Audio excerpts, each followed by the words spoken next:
بسم اللہ الرحمن الرحیم۔ السلام علیکم جی، میرا نام محمد ذیشان بشیر ہے۔ میں آپ کو اپنے ڈیجیٹل میڈیا پلیٹ فارم پر خوش آمدید کہتا ہوں۔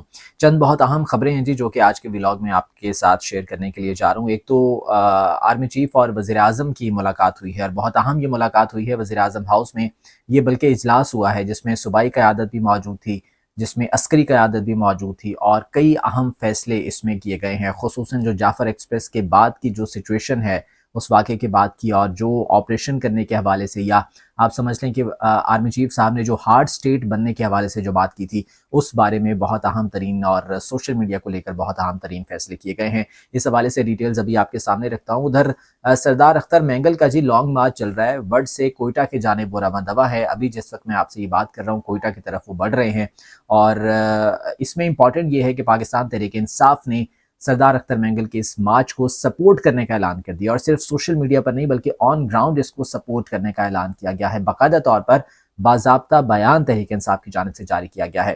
اس حوالے سے ابھی ڈیٹیلز ہیں وہ آپ کے سامنے رکھتا ہوں۔ اور مولانا فضل الرحمان ایک بار پھر سے کچھ ناراض دکھائی دے رہے ہیں وہ پاکستان تحریک انصاف سے۔ اس سے پہلے خبریں یہ آ رہی تھیں کہ عمران خان سے ملاقات کے حوالے سے مولانا اس وقت اپنی پارٹی کے اندر مشاورت کر رہے ہیں کہ عمران خان سے ملاقات کی جائے یا نہ کی جائے، اور اگر کرنی ہے تو کن معاملات پر کرنی ہے۔ لیکن اب وہ کچھ ناراض دکھائی دے رہے ہیں۔ ان کی پارٹی کی جانب سے ایک بیان سامنے آیا علی امین گنڈاپور کے ایک سٹیٹمنٹ کو لے کر۔ وہ سٹیٹمنٹ کیا تھا، اور اب جو JUI ہے اس کا کیا چانس ہے، اس بارے میں ابھی ڈیٹیلز ہیں جو آپ لوگوں کے ساتھ میں شیئر کروں گا۔ تو جی گفتگو کا آغاز کرتے ہیں۔ گزارش یہ ہے کہ چینل کو سبسکرائب کر لیجئے اگر ابھی تک آپ نے سبسکرائب نہیں کیا ہے، کیونکہ یہی ایک وہ واحد راستہ ہے جس سے میرا اور آپ کا رابطہ ممکن رہے گا، اور میری تمام جو معروضات ہیں وہ آپ تک پہنچتی رہیں گی۔ اچھا، سب سے پہلے ہم یہ لانگ مارچ کے حوالے سے بات کر لیتے ہیں۔ سردار اختر مینگل کا جی long march would say Quetta کی جانب رواں دوا ہے، اور اس لانگ مارچ کو جو ہے انہوں نے وہ شروع کیا تھا پابندیوں کے باوجود۔ ان کا یہ کہنا تھا کہ بے شک جتنی مرضی رکاوٹیں آ جائیں، بے شک جتنی مرضی پابندیاں لگا دی جائیں، ہمارا یہ مارچ جاری اور ساری رہے گا۔ خضدار میں انہوں نے خطاب کیا تھا کارکنوں سے، اور انہوں نے کہا تھا کہ تمام تر پابندیوں کے باوجود ہی ہمارا لانگ مارچ جاری رہے گا، راستے کی رکاوٹیں ہمیں روک نہیں سکتی، ہم ہر صورت کوئٹہ پہنچیں گے۔ یہ سردار اختر مینگل کی جانب سے اعلان کیا گیا، اور ابھی جس وقت میں آپ سے مخاطب ہوں، بات کر رہا ہوں، ان کا یہ لانگ مارچ جو ہے وہ کوئٹہ کی جانب بڑھ رہا ہے۔ لیکن اس میں امپورٹنٹ یہ ہے کہ پاکستان تحریک انصاف کی جانب سے اس کو سپورٹ کرنے کا اعلان کیا گیا ہے۔ اپوزیشن کی جو دیگر جماعتیں ہیں ان کی جانب سے تو ابھی اس حوالے سے کوئی بیان سامنے نہیں آیا، لیکن پاکستان تحریک انصاف نے اس کو سپورٹ کرنے کا اعلان کیا ہے۔ جو سیکرٹری اطلاعات ہیں PTI کے شیخ وقاص اکرم، انہوں نے باضابطہ طور پر ایک بیان جاری کیا ہے، اور انہوں نے کہا ہے کہ ہم BNP مینگل کے اس لانگ مارچ کو مکمل طور پر سپورٹ کرتے ہیں۔ انہوں نے کہا کہ PTI پاکستان کی سب سے مقبول عوامی پارٹی ہے، عمران خان کی قیادت میں ہم مکمل طور پر BNP مینگل کے ساتھ اظہار یکجہتی کرتے ہیں۔ PTI مکمل دل و جان کے ساتھ بنیادی انسانی حقوق کے حوالے سے آواز بلند کرتی ہے۔ شیخ وقاص اکرم کا کہنا ہے کہ جی جعفر ایکسپریس واقعے کے بعد بلوچستان کے جو حالات ہیں ان میں سردار اختر مینگل کے اس لانگ مارچ کو ہم مکمل طور پر سپورٹ کر رہے ہیں۔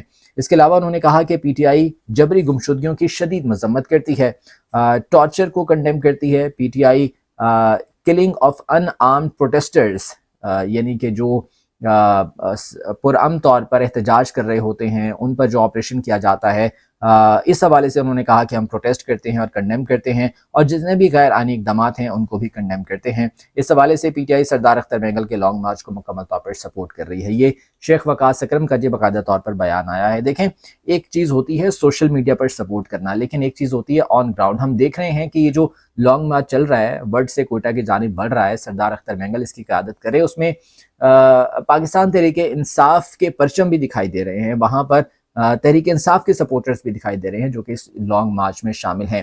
جبری گمشدگیوں کے حوالے سے سردار اختر مینگل نے کہا تھا کہ اس حوالے سے جو ہے وہ یہ احتجاج کر رہے ہیں، اپنا لانگ مارچ کر رہے ہیں، اور اس کے علاوہ جو خواتین پروٹیسٹرز کو گرفتار کیا گیا ہے، کچھ خواتین پروٹیسٹرز کو جو ہے جب حراست میں لیا گیا تو اس حوالے سے جو ہے اس احتجاج کا سلسلہ جو ہے وہ شروع ہوا تھا۔ تو یہ تمام تر صورتحال اس وقت چل رہی ہے BNP مینگل کے احتجاج کے ساتھ، اور PTI بہرحال اس نے سپورٹ کرنے کا اعلان کیا ہے۔ اس کے پیرالل اگر بات کریں نا تو ایک بہت اہم خبر آئی، اور وہ تھی آرمی چیف اور وزیر اعظم کی ملاقات کے حوالے سے۔ دیکھیں، یہ ایک اجلاس تھا جو کہ وزیر اعظم ہاؤس میں ہوا۔ شہباز شریف صاحب اور army chief general Asim Munir صاحب نے مشترکہ طور پر اس کی قیادت کی، اور اس میں کئی اہم فیصلے کیے گئے، خصوصاً اس وقت جو بلوچستان کی سچویشن ہے۔ آپ دیکھ لیں کہ جعفر ایکسپریس واقعے کے بعد سے وہاں پر احتجاج بھی شروع ہو چکے ہیں. یہ BNP مینگل کا بھی احتجاج لانگ مارچ چل رہا ہے. دوسری جانب ہارڈ اسٹیٹ بننے کی بات جو آرمی چیف صاحب نے کی تھی اس حوالے سے کچھ آپریشنز کی باتیں بھی کی جا رہی ہیں. تو ایسی صورتحال میں اسی تناظر میں یہ بہت اہم فیصلے ہیں جو کہ کیے گئے ہیں. کہا گیا ہے کہ جی ملک دشمن مہم کا روایتی اور ڈیجیٹل میڈیا پر منہ توڑ جواب دینے کا فیصلہ کیا گیا ہے. دہشت گردی کے خلاف حکومت کے واضح اور دو ٹوک موقف پر گزشتہ روز وزیراعظم ہاؤس میں یہ اجلاس ہوا تھا جس میں عسکری اور سول قیادت چاروں صوبوں بشمول آزاد کشمیر اور گلگت بلتستان کے نمائندے بھی شریک تھے. اب کون کون یہ نمائندے تھے ان کے نام تو سامنے نہیں آئے ہیں, تفصیلات نہیں دی گئی ہیں اس حوالے سے, لیکن یہ وہ خبریں ہیں جو کہ ذرائع سے موصول ہوئیں اور وہ میں آپ کے سامنے رکھ رہا ہوں. اس اجلاس میں فیصلہ ہوا کہ جی جعفر ایکسپریس کے حملہ آوروں کو دنیا کے سامنے بے نقاب کرنے میں کوئی کسر نہیں چھوڑی جائے گی. روایتی اور ڈیجیٹل میڈیا پر منہ توڑ جواب دیا جائے گا. اجلاس میں نیشنل ایکشن پلان کے تحت قومی بیانیے کو مضبوط کرنے پر اتفاق کیا گیا اور یہ فیصلہ بھی ہوا کہ دہشت گردوں سے نمٹنے کے لیے مؤثر اور سرگرم بیانیہ بنانے کی ہدایات دی جائیں گی. قومی بیانیہ ملکی سلامتی کے خلاف کسی بھی قسم کے مواد کا سد باب کیا جائے گا. ملکی سلامتی اور ہم آہنگی کے لیے تمام صوبوں کا تعاون اور آپسی روابط بڑھانے پر بھی اتفاق ہوا ہے جی. اس کے علاوہ فیصلہ ہوا کہ قومی بیانیوں کو نوجوانوں تک پہنچانے کے لیے فلم اور ڈراموں میں قومی موضوعات اپنائے جائیں گے. یہ جو 5th جنریشن وارفیئر کی ہم بات کرتے ہیں نا, سوشل میڈیا ہو گیا, فلم ہو گئے, ڈرامے ہو گئے, اس حوالے سے یقینی طور پر یہ بہت اہم فیصلہ ہے اور اس پر چاروں صوبوں نے اتفاق بھی کیا جی. اس کے علاوہ یہ فیصلہ ہوا ڈیپ فیک اور دیگر طریقے سے بنائی گئی جعلی خبروں اور مواد کا بھرپور طریقے سے جواب دیا جائے گا. قومی نصاب میں دہشت گردی کے حوالے سے آگاہی شامل کی جائے گی. یہ چند اہم فیصلے ہیں جو کہ کیے گئے ہیں اور یقیناً یہ خوش آئین ہیں. جو دہشت گردی ہے اس سے نمٹنا بے حد ضروری ہے. اس کے سدباب کے لیے جو اقدامات کیے جا رہے ہیں, جو فیصلے کیے جا رہے ہیں, بے حد ضروری ہے. لیکن یہ اگر ہم اس کا اوور آل جائزہ لینا تو یہ ایک لانگ ٹرم پالیسی ہمیں دکھائی دیتی ہے. یہ وہ اقدامات ہیں جو کہ لانگ ٹرم ہیں. ہمیں فوری طور پر کرنے کی کیا ضرورت ہے؟ اس وقت ضرورت یہ ہے کہ جو بلوچ سردار ہیں, جو عمائدین ہیں, ان کو آن بورڈ لیا جائے, ان کو اعتماد میں لیا جائے. یہ جو سردار اختر مینگل, ابھی میں نے آپ سے بات کی ہے, سردار اختر مینگل جو پروٹیسٹ کر رہے ہیں, وہ جو احتجاج کر رہے ہیں, یہ لانگ مارچ کر رہے ہیں, انہیں آن بورڈ لیا جائے, انہیں اعتماد میں لیا جائے. ڈاکٹر عبدالمالک بلوچ کو آن بورڈ لیا جائے, ان سے بات کی جائے. محمود خان اچکزئی کو آن بورڈ لیا جائے, ان سے اس حوالے سے جو ہے وہ مشاورت کی جائے, بات کی جائے اور انہیں اعتماد میں لیا جائے.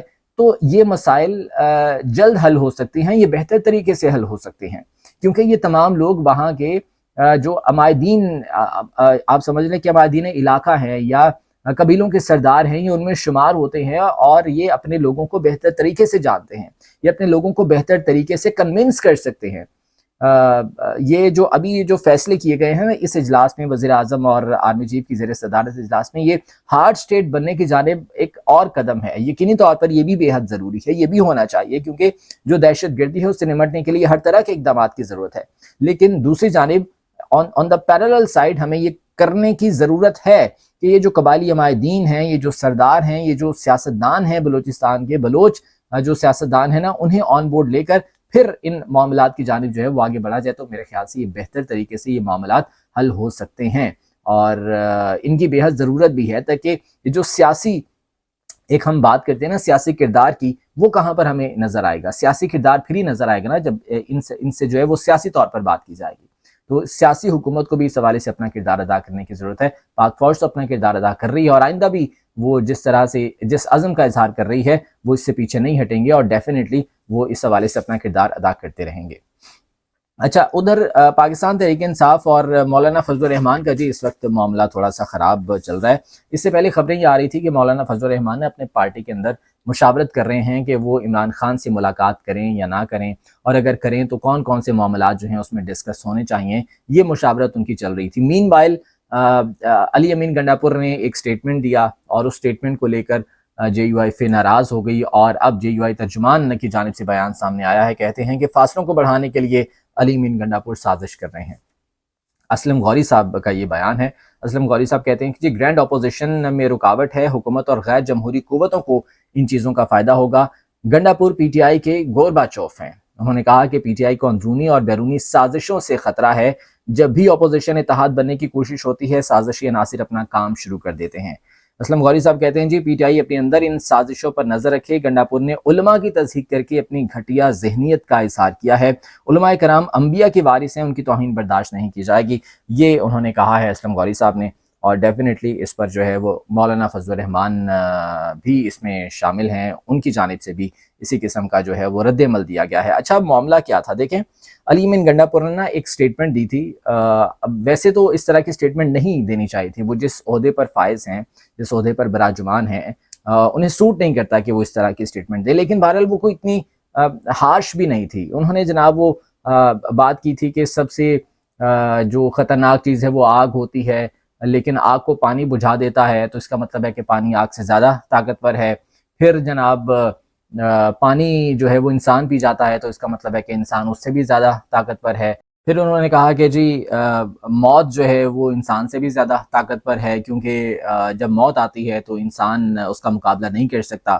پھر انہوں نے کہا کہ جی جو صدقہ ہے وہ موت کو ٹال دیتا ہے تو اس کا مطلب ہے کہ صدقہ اس سے بھی زیادہ طاقتور ہے۔ پھر وہ کہتے ہیں کہ مولوی جو ہے وہ صدقہ بھی کھا جاتا ہے تو اس کا مطلب ہے کہ مولوی اس سے بھی زیادہ طاقتور ہے۔ یہ انہوں نے بات کی تھی جس پر یہ اب تنازع کھڑا ہو گیا، لیکن یہاں پر میرے خیال سے علماء میں اور مولوی میں بڑا فرق ہوتا ہے۔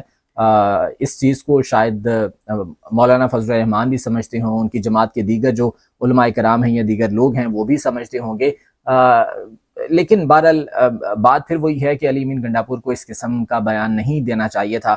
تو اب دیکھتے ہیں کہ یہ جو اب دوبارہ سے ایک سازشی عناصر کا ایک چرچا شروع ہوا ہے یہ کہاں تک چلتا ہے، لیکن جو اس وقت مولانا فضل الرحمان اپنی پارٹی کے اندر مشاورت کر رہے ہیں وہ بھی بے حد ضروری ہے۔ عمران خان سے اگر ان کی ملاقات ہو جاتی ہے تو آپ سمجھ لیں کہ ایک بڑا بریک تھرو ہوگا، اپوزیشن کے گرینڈ الائنس میں مولانا فضل الرحمان کی باقاعدہ طور پر شمولیت، اور پھر حکومت کے لیے مشکلات میں یقیناً اضافہ ہوگا۔ آج کے ولاگ سے مجھے اجازت دیجیے، اللہ نگہبان۔